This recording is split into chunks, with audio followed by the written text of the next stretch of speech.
I'm 5 years old and the doorbell rings. It's a kid from school and his mom. Our mothers are towering above us, chatting with each other. Without taking his eyes off me, this kid wraps one arm around his mother's thigh and swings himself around and through her legs, emerging between them, and attempts to tuck his head into her vagina. Only her polyester slacks prevent total immersion. His mom doesn't flinch, just keeps talking. Now, I don't like this kid, but I know a good idea when I see one.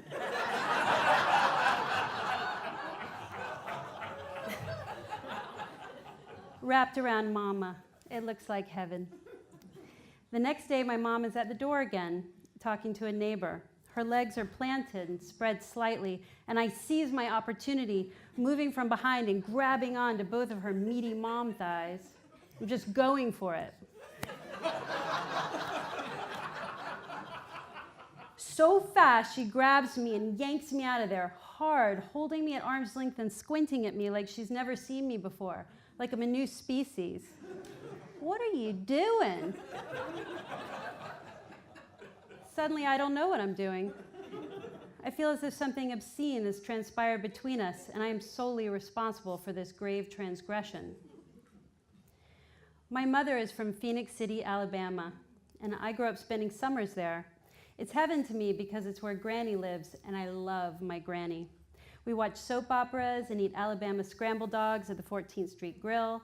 That's orange chili spooned over a bun with chopped up red hot dog, onion, yellow mustard, and oyster crackers. All served with a glass bottle of ice cold Coca-Cola.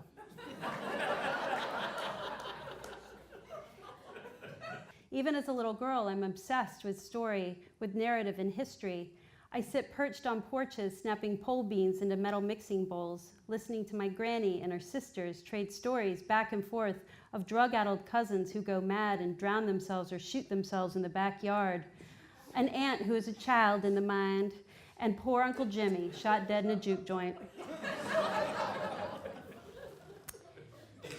In 1966, my handsome, hard-drinking, Florida-cracker father, Private Albert D. Downs, rolls into town, and my mother leaves with him, shedding all that tragedy as if it never happened. My mother and father flee their legacies of poverty and despair, intent on building something new and better, but they have demons. My father's an alcoholic. He leaves for work at 7 every morning and is home before 5. By 6, he's shit-faced, belligerent, and often cruel. Sometimes he's passed out, face down, spread eagle on the kitchen floor. The older I get, the more he can't stand me, my teen rebellion. My mother hides her drinking in the bedroom, and I grow up wandering the house, not knowing there's anything better out there. In 2000, when I'm 27 years old, my father dies. We learn he shielded us and the world from the worst of my mother's behavior. Her drinking moves from the shadows of her room, and we start to get calls from her employer, concerned friends, state troopers. We learn that my mother, when she drinks, likes to handle loaded weapons. My sister and I try to explain to various police officers, addiction counselors, and rehab intake specialists that my mother brings those loaded guns in the car as she drives around town before passing out in McDonald's parking lots or smashed into light poles. Nobody pays as much mind because she looks old and harmless, and in a pinch, she can still summon those southern charms. I live in fear that in a blackout, she'll kill a police officer who tries to help her or take out a whole family in her car. My therapist says I'm not responsible for that. But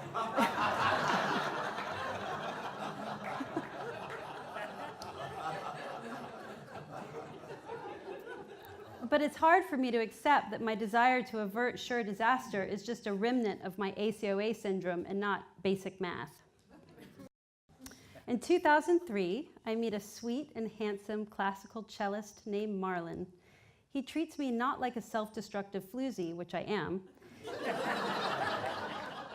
but a secret princess, like the funniest, smartest princess you've ever met. I can't understand Marlon or why, for the first time in my life, I am sexually attracted to a man who is kind to me. For a few months, I'm convinced he's a child molester. But gradually, I get used to it. It's happiness. In 2006, we marry in a Berkshire's country wedding. My mother shows up with 2 shiners, both eyes black and blue. She tells half the guests she walked into a door and the other half she was in a car accident. And I don't even care. A year or so after marrying, Marlon and I visit my family in Florida. My mother always insists we stay with her. She's fall-down drunk when we arrive and spends most of our visit hiding in her bedroom to avoid us, but still we stay with her. Marlon wants to know why we can't stay at the fun house, my sister's. Her McMansion is bright, full of love and TV and junk food. But my mother and her unhappiness make up a force field I am drawn to, like a super magnet. I have never been able to tell her feelings from my own, and I can't say no. Tonight she's on the couch, looking miserable, bathed in a yellow light from the seafoam green lamp on the table, reclining like a pasha in her cream-colored velour robe. Why do you make me stay here when you're obviously not happy to see me? She doesn't answer, just rolls her eyes. Usually this makes me feel invisible, but tonight something snaps. Tonight will be the night that I refuse to retreat, that I draw the lines of myself indelibly right here in this room. Of course, it's years in the making, but in my memory it happens all at once, like a freak tsunami. I trot out every crime one by one, and I surprise myself with what comes out of my mouth. I tried to kill myself when I was 19, and you didn't even mention it to me. Unmoved, she arranges her face to look placid, serene, as if I'm just painting her portrait. When those vicious bitches told me I was the worst cheerleader, you didn't comfort me. You were ashamed of me. What do you want me to say? She says, directing the question to the back of the couch. When I told you Dad was an alcoholic and I was scared of him, you told me I was imagining things. You told your own child she was crazy. Am I really supposed to answer that question? You refused to walk me down to the aisle at my wedding, and you didn't even bother to tell me when my cat died. Hayley, I don't know what you want from me. It feels like the walls are closing in, like I have to escape now. So I run to the bedroom and throw open the door. Marlon's lying on his back, staring at the ceiling. We're leaving, I yell. Get back out there, he shouts. Okay, I shout back. And I run back to the living room and resume shrieking at that inert velour mountain on the couch. Over and over, I demand answers to the riddle of her coldness, determined to get to the bottom of it. And slowly, it ceases to matter that she won't answer. I'm screaming for myself now.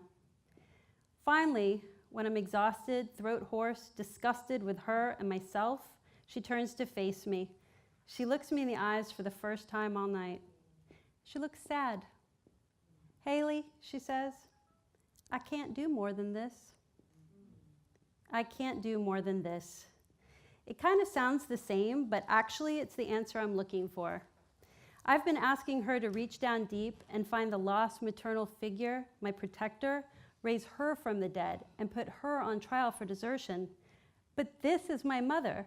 She never deserted me. She was never there.